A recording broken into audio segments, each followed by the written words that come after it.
Welcome back, everyone, to the Atomic Islands, where we are back here with the periodic table.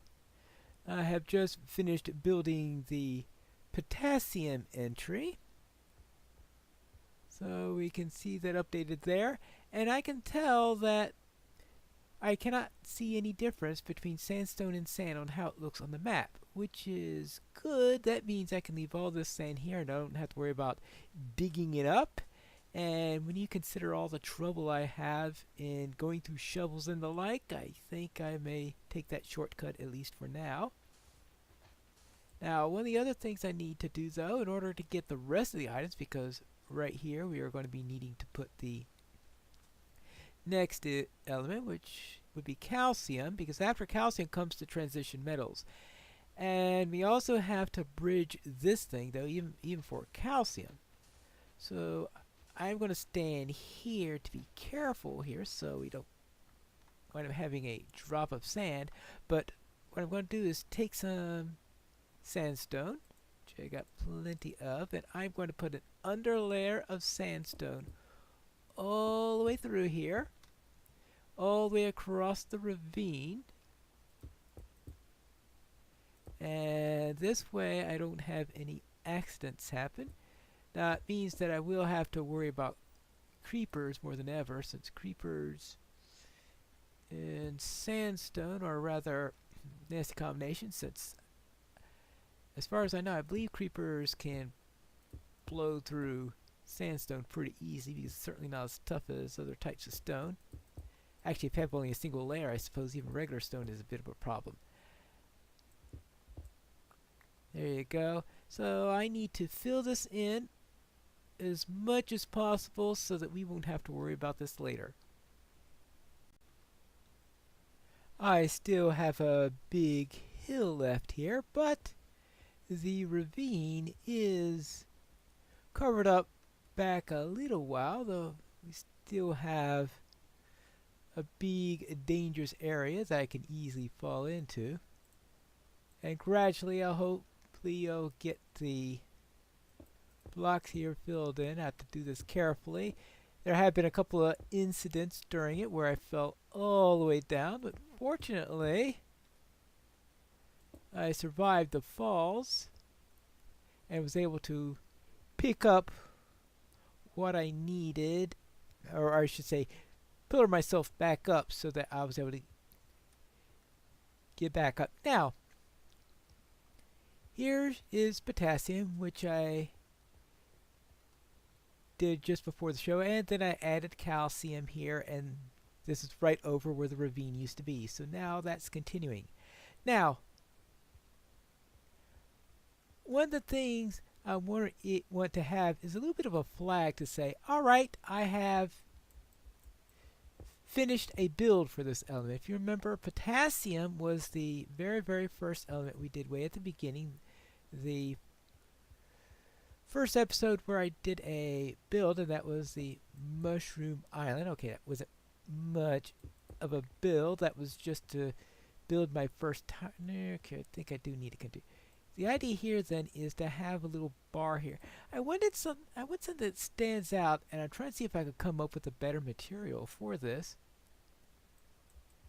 And I have a feeling that there are no good options. I'm trying to think, is there something I could use? For now, I'm going to use the brown terracotta, so that's obvious that it's something different than what we have with the elements I haven't done yet. I eventually have to do a hydrogen. Ooh, I am going to have to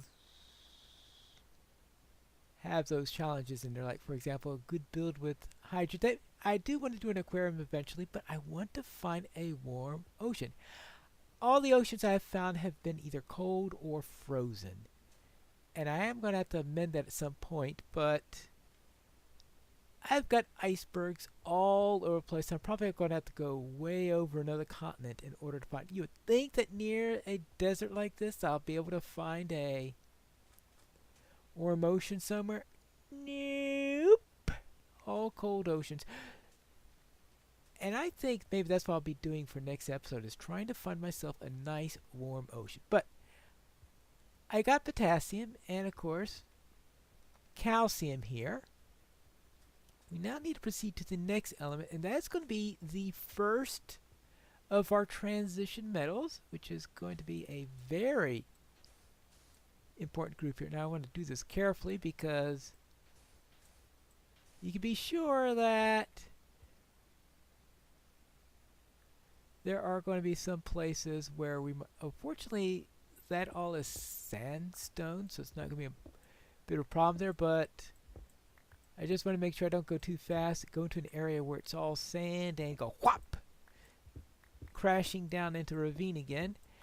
I think we are past the ravine, but there will always be another one, and this hypothetical other one could turn out to be deeper than the one that I did there, because yeah, I survived the fall to that ravine, but that doesn't mean that another ravine coming in isn't going to be too much. Maybe I should get some yellow terracotta, because for the transition metals I am going to use the next color in the spectrum, because I start out with red, then with orange, then I'll proceed to yellow, and that'll be our transition metals, and I am going to need a huge amount of yellow terracotta. Makes me want to rethink this entire thing about this, because there's some of these that are really easy to get. Orange is pathetically easy to get. Out of curiosity, how does regular, because transition metals are going to be one of our, by far it is going to be the most common one we are going to run into, and I'm having a lot of trouble getting dandelions, believe it or not, because until I get a bone farm, which I hope will be my calcium build when I find one of them, because when I do get one, let's see, because I was thinking maybe having a plain one here and then going yellow for the next one after this. So it's not quite in the spectrum, but going outside of the spectrum is actually going to be consistent with what I'll be doing later, because when I get to the lanthanides and the actinides, I was thinking of adding yet another color for those. And so therefore the transition metals, which is another type of filler situation, I think would be perfect for maybe having something that's outside the spectrum. Then going back to the spectrum when I get to the post-transition metals. And there's, yeah, it looks a bit orangish, but the orange looks a little bit brownish, and the straight looks a little bit orangish on it. I think that'll actually be it, and this is a relatively common color, and yeah, transition metals, there are going to be a lot of them, because there are about 9 of them, I believe, per level in there, so therefore we're kind of 36 of them in all. So you can see that's going to be a bit of a problem. Oops, that's a bit much. Now, of course, I'm well beyond the 14 I need. So what I'll do is I'll just fill these in so I could start my line. Like so. And unfortunately, I'll probably get only 2 of these before I dug out so far. That means I'll be needing a lot more. We'll see how many we've got here. 1, 2, 3, 4, 5, 6, 7, 8, 9, 10, 11, 12, 13, 14. Now if I'm counting right, this should be it. And then the next one after is 1, 2, 3, 4, 5, 6, 7, 8, 9, 10, 11, 12, 13, 14. Yeah, so I'm about 2 of them, 2.5 of these, and I've got a lot more to go. So let me get some more terracotta now that I've decided that this is what I'll be doing. And get my first of my transition metals. We have our two boxes, so now let's actually build our lettering unit, and scandium will be the next element. I suppose that would, I think scandium should be straightforward. Should just a simple one like this, or should we, right, actually 1, 2, 3, 4, 5, 6. Yeah, and one more here. So let's try our scandium.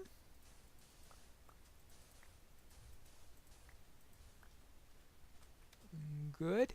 And then SC. See, with the C, I think we need to only go 3 by 5. I think might be good enough for this one.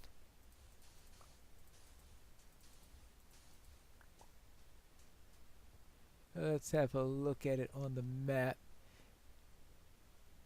Yeah, I think that works. And with titanium then, we'd want to go in by an extra one because we've got the I as the second letter, the same thing that we had when we did with lithium.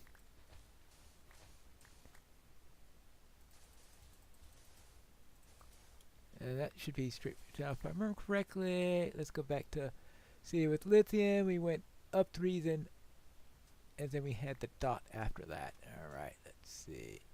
Make sure I don't get too far out of it. Because with lithium, yeah, that's what I mean about getting a little bit off there. Because with lithium, we had the nice simple thing where we had the L coming out right next to it, so that was easy to trace, so it was less likely to get a little bit of an error there.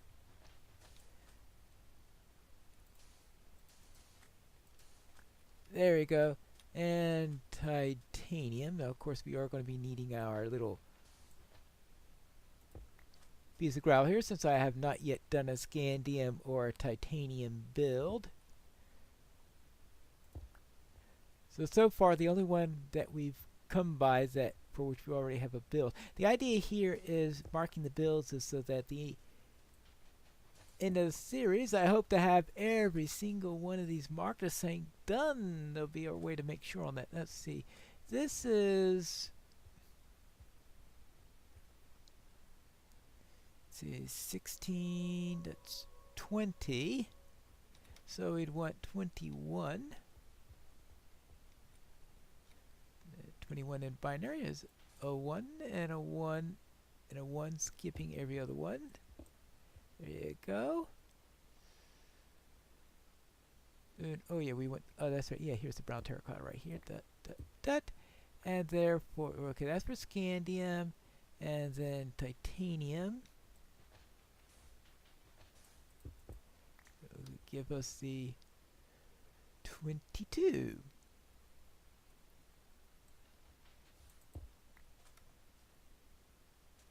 And is that it for those? Doing the actual elements doesn't take all that time. It looks like all the time is in the massive amount of digging you need to do, because this is just 2 of the transition metals for this line, and yeah, we've got a lot more to go. I've only gotten one more done so far, vanadium here. But as I was working on that, I found this, of course, which looks pretty obvious on the map here. This big blotch of obsidian, 1 step above the level of my build. Oh, this is going to be painful. Could you imagine trying to get all that out? I'm trying to think whether it would be better to just try to build on top of the obsidian and probably have to take care of some shadows and stuff like that on the map, or am I going to have to chisel out a whole bunch of that stuff? I'm just going to have to be happy that this isn't on the line I'm currently doing, but I will run into it soon enough when I get to the next line. But actually, it might be a little while, and hopefully by then I'll have a decent diamond pick, because right now efficiency 1 isn't going to cut it, and I'll have to find a different method of dealing with lava in the future, because if I want obsidian, obviously the water method is a good way of doing it. But if you don't want obsidian, throw another block into there that's 100 times easier to get rid of. Yeah, I'm sure it was really quick just dumping water on it, but it's not anywhere near going to be quick getting rid of that stuff. I've managed to get through chromium and manganese, starting to take out the area for iron, and wow, I've finally made breakthrough here. Look at this. I even have a dip by one because I have been going through these highlands where we've had sand stacked for about 5 or 6 high and all throughout here, and finally able to get through it so that I can give my shovel a little bit of a rest, because it's been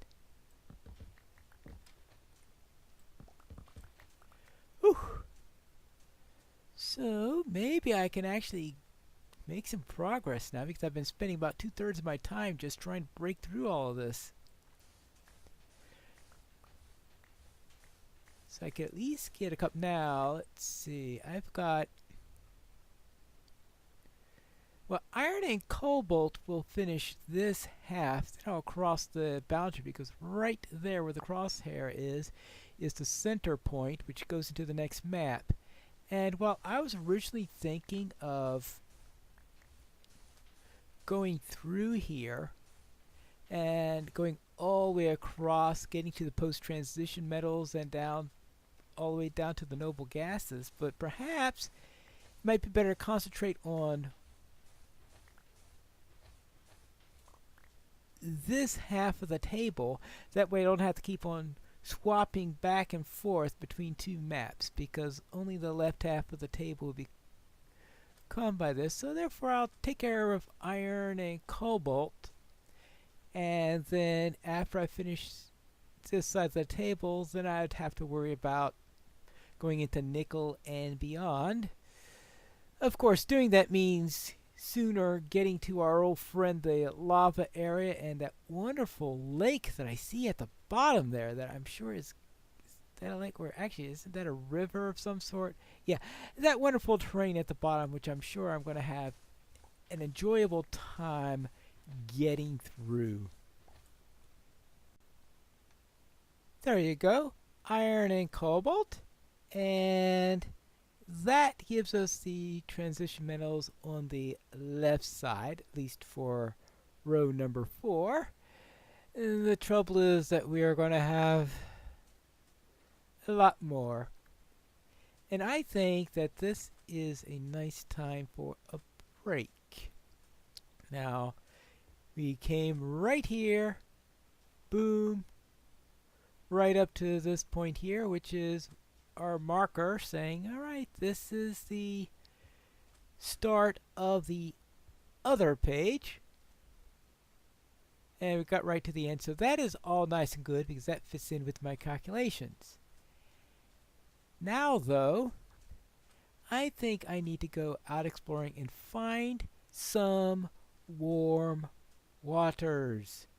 So when I return next time, hopefully it will be at the shore of a warm water where we have some beautiful coral, where I could think of something to build that doesn't involve standing in either a bunch of icebergs or standing in a desert or anything like that.